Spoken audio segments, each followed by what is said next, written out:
Dear student, आज मैं आप लोगों को राउंडिंग ऑफ नंबर्स, एक नया वर्ड है जो आप न्यू सीख रहे हैं।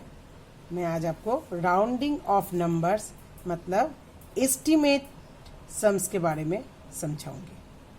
इसे राउंडिंग ऑफ नंबर्स भी कहते हैं और एस्टिमेशन भी कहते हैं। एस्टीमेट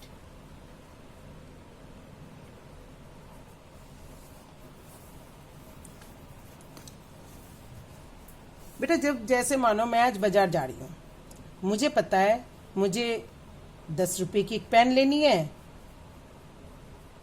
और 20 रुपीज़ की एक नोटबुक्स लेनी है और 50 रुपीज़ की स्टेशनरी कुछ सामान लेनी है। तो मैंने आपको क्या कहा, 10 रुपीज़ की एक पेन लेनी है, 20 रुपीज़ की एक नोटबुक लेनी है और 50 रुपीज़ की कुछ समथिंग सामान, स्टेशनरी सामान लेनी है। तो कितने हो गए? तो मैं क्या कहूँगी कि चलो बाजार 100 रुपीज़ रख लेती हूँ अपने पर्स में और हो जाएगा मेरा काम। अंदाजे से मैं इसको 100 रुपीज़ अपने पर्स में रख लेते हैं हम। जैसे आप लोग भी देखते हो, जब आप लोग बर्थडे में अब स्कूल में टॉफ़ीज़ वगैरह बांटते हैं तो कुछ टॉफ़ीज़ ज़्यादा ले आते हैं। जैसे मानो कि क्लास में 25 बच्चे हैं तो आप कहते हैं मम्मी कोई बात नहीं, 30 टॉफ़ी दे दो, हो जाएगा। इस तरीके से आप एक अंदाजा लगा लेते हो। इसी को कहते हैं राउंडिंग ऑफ और एस्टिमेट।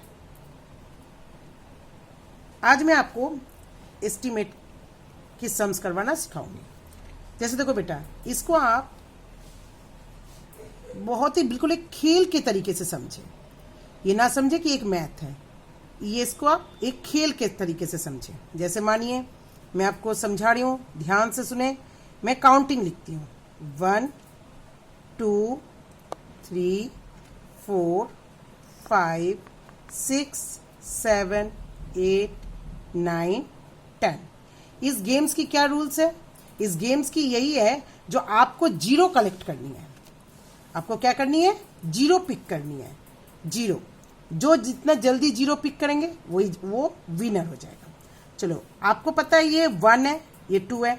चलो, 1 से पहले क्या आता है? वेरी गुड, आपको पता है ये 0। तो एक जीरो तो स्टार्टिंग में है और एक जीरो आप देख रहे हो सबसे लास्ट में है। एक जीरो इसकी बिगिनिंग में है और एक जीरो बिल्कुल लास्ट में है। तो अब मैं जानो मानो मैं यहाँ पे खड़ी हूँ। मैं कहाँ पे खड़ी हूँ? 3 पे खड़ी हूँ। अब मुझे जीरो लेनी है। आप मुझे बताओगे कि मैम आप इधर भागो तो जल्दी जीरो आपको मिल जाएंगी, या आप इधर भागोगे तो जल्दी जीरो मिलेंगी। तो आप देखो, अगर मैं यहाँ इधर दौड़ लगाऊं तो मुझे बहुत ज़्यादा दौड़ लगानी पड़ेगी जीरो लेने के लिए। अगर मैं इधर की तरफ दौड़ लगाऊं तो मैं फटाफट जीरो उठा लूँगी, उससे पहले मैं इधर पहुँच जाऊँगी। तो इसी तरीके से आपको ये गेम खेलनी है। तो अब मैं आपको समझ आ गया होगा आपको। अब देखो, मैं आपको बना रही हूँ। जैसे मानो मैं आपको अभी लिखती हूँ, कौन सी वाली लाइन लिखूँ? 41 वाली लाइन लिखती हूँ। 41 41 42 43। इस तरीके से मुझे जीरो कब मिलेगी? 50 पे। यस, और इससे आगे कब जीरो मिलेगी? 40 पे। 40 के पास एक जीरो है और 50 के पास एक जीरो है। बीच में तो जीरो हो ही नहीं सकता, क्योंकि 40, उसके बाद 41 42 43 44 45 46 47 48 49 50। मतलब बीच में तो कोई जीरो आने की कोई चांसेस है ही नहीं। तो 40 पे एक जीरो है और 50 पे एक जीरो है। अब बताओ, मैं खड़ी हूँ 46 पे। अब आप मुझे बताओ कि मैं इधर की साइड दौड़ लगाऊं या मैं इधर की साइड दौड़ लगाऊं। मुझे यहाँ पे एक जीरो दिख रहा है और मुझे यहाँ पे एक जीरो दिख रही है। अब आप मुझे बताओ कि मैं इधर की साइड दौड़ लगाऊं तो मुझे जल्दी जीरो मिल जाएगा, अगर मैं इधर की साइड दौड़ लगाऊं तो मुझे जल्दी जीरो मिल जाएगा। अब आप लोग चाहती हो कि मैम जीत जाए, तो मुझे पता है जब मैं 46 पे खड़ी हूँ तो आप लोग मुझे जरूर सजेस्ट करेंगे कि मैम आप 50 की तरफ भागो। तो 46 का जो राउंड ऑफ होगा वो क्या होगा? 50। आपको ये नहीं बोलना कि मैम इधर की तरफ भागो और उधर की तरफ भागो, आपको ये बोलना है मैम 50। 46 अगर पे आप खड़े हो तो आप किधर की तरफ भागोगे, 50 की तरफ। ठीक है बेटा, अब आपको समझ में आ गया होगा। चलो मैं एक और इससे एग्जाम्पल से मैं आपको समझाती हूँ। अब बताओ, आप लोग सोचो कि मैं कौन सी लाइन बताऊं। चलो मैं 70 वाला लाइन लेती हूँ। तो क्या करें, 70, 71, 72, 73, 74, 75, 76, 77, 78, 79 और 80। अब मैं खड़ी हूं मानो 75 पर। अब आप कहेंगे कि मैम अब देखो 1 2 3 4 5, 1 2 3 4 5, मतलब हम सेम डिस्टेंस पे खड़े हैं। इधर से इधर जाने में भी मुझे जीरो उठाने में जितनी दौड़ लगानी पड़ेगी, और फिर अगर मैं इधर की तरफ भागूं तो भी मुझे सेम डिस्टेंस सेम है। तो मैं किधर की साइड दौड़ लगाऊं, अगर मैं बीच में खड़ी हूं तो मैं 80 की तरफ दौड़ लगाऊंगी। ओके बेटा, ये क्योंकि 70 और 80 इन दोनों में अगर हम कंपेयरिंग करें तो 80 लार्जर नंबर है, तो मैं इधर की साइड ही दौड़ लगाऊंगी। जब मैं बीच में मिडल में खड़ी हूं तब मैं जो बड़ी डिजिट है उसकी तरफ दौड़ लगाऊंगी। अब आप लोग बहुत जल्द अच्छी तरीके से समझ गए होंगे कि किस तरीके से करनी है। अब बताओ, मैं तो और एग्जांपल से समझाती हूँ। जैसे मैं 12 पे खड़ी हूँ, अगर मैं 12 पे खड़ी हूँ तो आप एक बार रिवर्स काउंटिंग करें और एक बार आफ्टर काउंटिंग करें।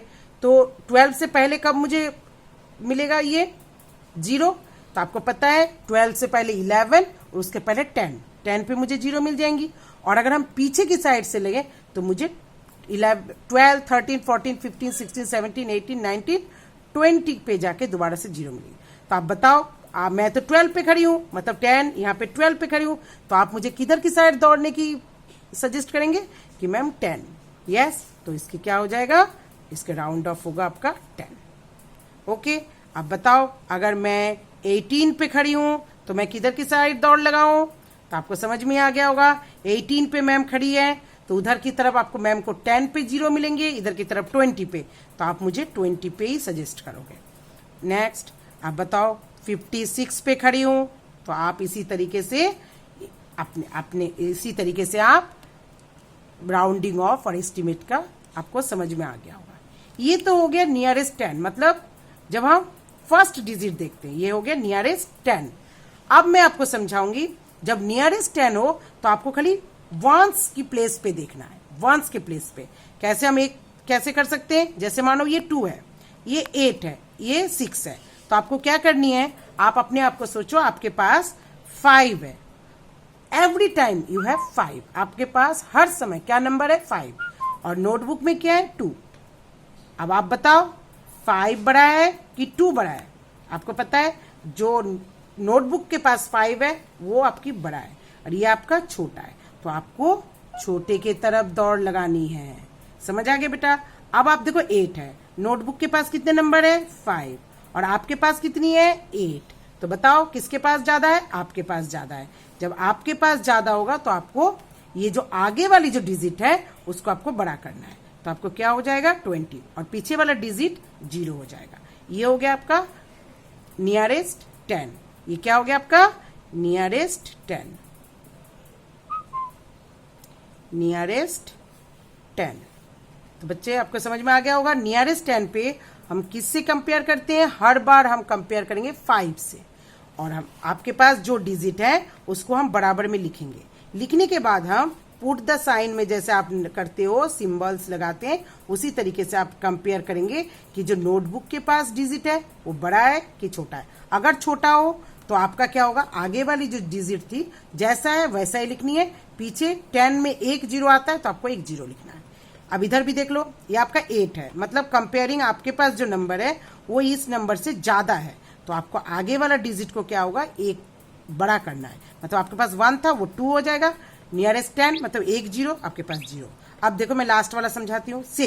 6 है आपके पास, नोटबुक 6 किसके पास है, आपके पास 6 है, और नोटबुक के पास हर बार मैंने आपको बता दी है, हर बार आपको 5 ही लेनी है। तो बताओ आपके पास ज्यादा है कि नोटबुक के पास ज्यादा है, आपके पास ज्यादा है, तो मैं आपको क्या करनी है, इसको आगे करना है। मतलब 5 है तो मैं एक सक्सेसर कर दूं, 5 से बड़ा कौन हो जाएगा, 6, तो आपका क्या हो जाएगा, नियरेस्ट 10 60।